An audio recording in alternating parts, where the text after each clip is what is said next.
Nous sommes 10 ans après la révélation, aux alentours de 619 du calendrier grégorien. Mohammed sallallahu alayhi wa sallam, qui a déjà enduré le harcèlement incessant et l'animosité particulièrement perverse d'une partie des Quraysh, doit encaisser la mort de son oncle Abu Talib, puis, 2 mois plus tard, celle de sa tendre épouse Khadija. Coup sur coup, il est éprouvé non seulement par la disparition de 2 êtres chers, mais qui plus est, de 2 soutiens moraux considérables dans ces temps déjà très difficiles. Cette période a été logiquement nommée l'année du chagrin. C'est dans ce triste contexte qu'une nuit, le prophète sallallahu alayhi wa sallam, qui s'était endormi près de la Kaaba, reçut la visite d'un ange. C'était Jibril alayhi salam qui s'approcha de lui et se pencha pour recueillir son cœur. Puis il se rendit à la source de Zamzam, le purifia, le remplit de foi et le redéposa dans sa poitrine. À cet instant, Mohammed sallallahu alayhi wa sallam était fin prêt pour la suite de cette nuit prodigieuse. Jibril alayhi salam lui amena également un animal blanc et magique nommé Al-Buraq pour lui servir de monture. Le prophète prit place sur le dos de cet étalon miraculeux, qui s'envola par-delà les quelques nuages, surplombant le désert d'Arabie, et le transporta à une vitesse extraordinaire, traversant le ciel sombre parsemé d'étoiles étincelantes. Mohammed put contempler ce spectacle féerique de la Mecque à Al-Quds. Cette traversée entre les 2 villes est connue sous le nom de voyage nocturne, Al-Isra en arabe. Là-bas, il pénétra au sein de la mosquée Al-Aqsa où l'y attendait l'ensemble des prophètes qui l'ont précédé sur terre. Il présida une prière avec eux, puis reprit place sur Al-Buraq qui l'emmena dans les cieux. Cette 2e étape de cette nuit bénie est connue sous le nom de l'ascension, Al-Mi'raj en arabe. Durant cet épisode, Allah subhanahu wa ta'ala dévoila à Mohammed un certain nombre de faits extraordinaires. C'est à cette occasion que le prophète eut connaissance de l'histoire qui nous intéresse, en particulier dans cette vidéo. En effet, dans un hadith rapporté par Bukhari, il est dit que le prophète sallallahu alayhi wa sallam aurait affirmé: dans le voyage durant lequel on m'a fait traverser les cieux, un agréable parfum attira mon attention. J'ai demandé à l'ange Jibril: quel est ce parfum? C'est celui de la coiffeuse des filles de Pharaon et celui de ses enfants, m'a-t-il répondu. Et qu'a donc fait cette coiffeuse pour mériter sa place au paradis et un rang aussi élevé? Eh bien, c'est ce que nous allons voir ici. Cette femme pieuse, dont on ne connaît pas le nom, était mariée à un homme proche de Pharaon et ils servaient tous 2 à la cour du palais. Elle officiait en tant que gouvernante auprès des filles du souverain. Ce couple, à l'opposé des croyances polythéistes répandues dans l'environnement dans lequel il évoluait, avait la foi et était converti à l'islam. Et les convictions monothéistes du mari finirent par arriver aux oreilles de Pharaon, qui l'exécuta arbitrairement et sans aucune autre forme de procès. La pauvre veuve, elle, dut conserver ses fonctions au palais parce qu'elle avait 5 enfants à nourrir et qu'elle ne pouvait pas faire autrement pour subvenir à leurs besoins. Imaginez-vous un peu les forces dans lesquelles il a fallu puiser pour accepter de servir le tyran meurtrier de son âme sœur dans le seul et unique but de nourrir ses enfants. Et un jour, alors qu'elle était en train de peigner les cheveux d'une des filles de Pharaon, le peigne lui glissa des mains et tomba au sol. Instinctivement, la coiffeuse a eu le réflexe de dire « Bismillah ». La fille de Pharaon, en entendant ça, fut étonnée et lui demanda confirmation. Que voulait-elle entendre par Allah? Est-ce qu'il s'agissait bien de son père? À ce moment, cette femme pieuse n'a pas pu se contenir et lui rétorqua « Non, pas ton père, Allah, mon Seigneur et celui de ton père ». Faisons une petite pause de quelques instants sur ce passage. On parle tout de même d'une femme dont le mari a été tué, qui puise en elle la force d'éteindre sa rancœur et rester au service du meurtrier pour ses enfants, mais qui ne parvient pas à éteindre sa colère devant ces paroles de blasphème.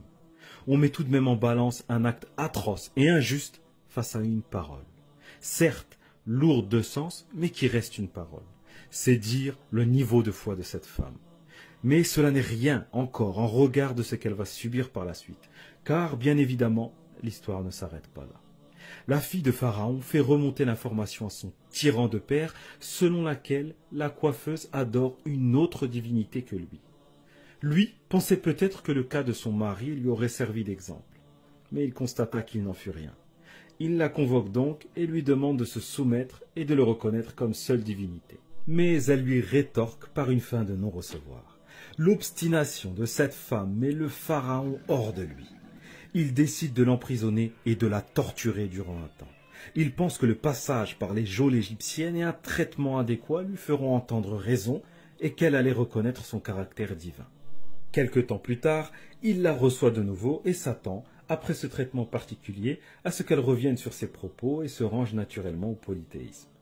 Mais ses espoirs sont vite douchés par la détermination et la foi inébranlable de cette femme qui ne se démonte pas et qui proclame haut et fort qu'il n'y a qu'un Dieu et que ce n'est pas lui mais Allah subhanahu wa ta'ala. Pharaon est complètement fou de rage devant tant d'obstination et se dit donc aux grands mots les grands remèdes. Il décide de jouer son va-tout et d'aplatir sa dernière carte. Pour lui, c'est sûr, il va la contraindre à affirmer ce à quoi elle s'est refusée jusque-là. Il pense toucher à son but et se félicite déjà de l'avoir définitivement fait céder. Il demande à ses servants d'apporter une énorme marmite, puis de la remplir entièrement d'huile et de porter le tout à ébullition. La pauvre coiffeuse pense alors vivre ses derniers instants car elle n'entend pas céder. Et certaines de ses pensées vont certainement en direction des orphelins qu'elle risque de laisser derrière elle. Mais c'était sans compter sur la perversité, l'esprit démoniaque, l'âme absolument diabolique de ce tyran cruel et sans cœur. En effet, il décida de pousser l'horreur à son paroxysme. Il fit venir ses 5 enfants. Ces 5 petits orphelins de père étaient tout ce qui lui restait sur terre. Eux pour qui elle étouffait ses ressentiments et travaillait sans relâche. Lorsqu'ils pénètrent dans la salle, les enfants se suivent en file indienne.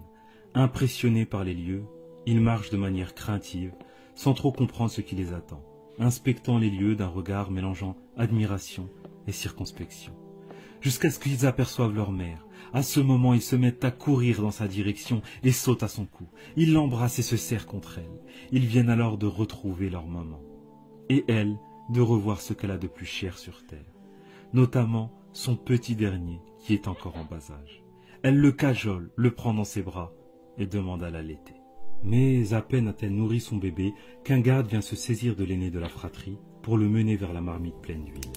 Effectivement, Pharaon, qui est un être diabolique, a décidé non pas de jeter la coiffeuse dans l'huile bouillante, mais de la placer aux premières loges de quelque chose de hautement plus abominable encore, la rendre spectatrice de la mise à mort pure et simple de ses pauvres enfants dans ce chaudron. Le garçon se débat et supplie le Pharaon de le laisser en vie. En vain. Les gardes l'empoignent et le jettent dans l'huile sous le regard de sa mère et de ses frères. Son corps se dissout instantanément et disparaît dans ce bouillon. Seuls ses os carbonisés remontent à la surface. Pharaon se tourne alors vers la maman et lui demande « Qui est ton Dieu maintenant ?» Elle lui envoie alors une réponse pleine d'assurance. « Allah !» Furieux, il ordonne de faire périr le deuxième enfant. Les gardes l'arrachent des bras de sa mère à laquelle il se cramponne et le poussent dans l'huile. Mais rien n'y fait. La mère reste ferme, attachée à ses convictions malgré son cœur qui bout plus que l'huile ne le fait dans le chaudron. Son refus de changer de religion propulsera également son troisième enfant rejoindre ses 2 aînés. La maman est totalement dévastée de l'intérieur, mais sa foi reste intacte et elle maintient ses propos. Allah est son Dieu. Quand vient le tour du 4e, les gardes doivent tirer très fort. Il est encore tout petit et il est blotti, littéralement collé contre sa mère. Il pleure à chaudes larmes. Sa mère ne parvient pas à se contenir non plus et ses yeux déversent elle aussi un flot continu de pleurs. Elle le voit partir, tout comme ses grands frères. Son visage poupin ne peut sortir de sa tête. Elle repense à tous les moments passés avec ses petits, les embrassades, les moments de joie, les nuits passées à leur chevet, leurs premiers mots. Mais elle est très vite rappelée à la réalité. Les gardes viennent lui arracher des mains son bébé, et elle a beau mobiliser toutes ses forces et puiser au fond d'elle des ressources insoupçonnées pour résister à cette épreuve, elle n'en reste pas moins humaine, et surtout, elle n'en reste pas moins une maman. Elle éclate en sanglots et s'agrippe à son enfant. C'est alors qu'Allah subhanahu wa ta'ala lui fait vivre un véritable miracle qui lui fait reprendre ses esprits et l'aide à surmonter les événements.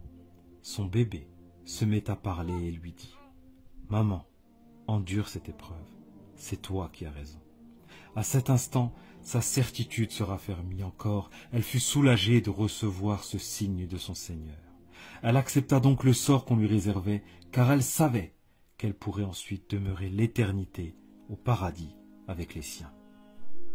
Elle ne formula qu'une dernière requête, qu'après sa mort, ses os et ceux de ses enfants soient rassemblés puis enterrés au même endroit, ce qui lui a été accordé. Elle fut donc jetée dans la marmite et alla rejoindre ses enfants. Cette femme est donc passée de l'autre côté tout comme l'ensemble de sa famille. Une famille qui a été totalement décimée, mais dont les membres sont restés dignes et nobles. Du plus petit au plus grand, du premier jusqu'au dernier. Une famille qu'Allah a décidé d'honorer pour l'éternité. Les épreuves qu'elle a endurées ici-bas ont été parmi les pires et les plus atroces que nulle autre famille n'a certainement pu endurer sur la surface de cette terre. Et aujourd'hui, elle compte parmi les plus élevées, au point que son délicieux parfum se diffuse à travers les cieux. Quelles que soient les difficultés que vous et votre famille puissiez vivre, sachez qu'il y a toujours pire que soi. Et surtout qu'au travers de vos difficultés, Allah mesure peut-être votre endurance et vous récompensera par un présent sans commune mesure avec les potentiels manques qui vous chagrinent ici-bas. Je prie Allah pour qu'il nous rende aussi patients et endurants que ces nobles personnes, et qu'il nous permette de vivre la même chose qu'eux dans l'au-delà. Je vous remercie d'avoir regardé cette vidéo, et je vous dis à une prochaine fois, Inch'Allah. Assalamu alaikum.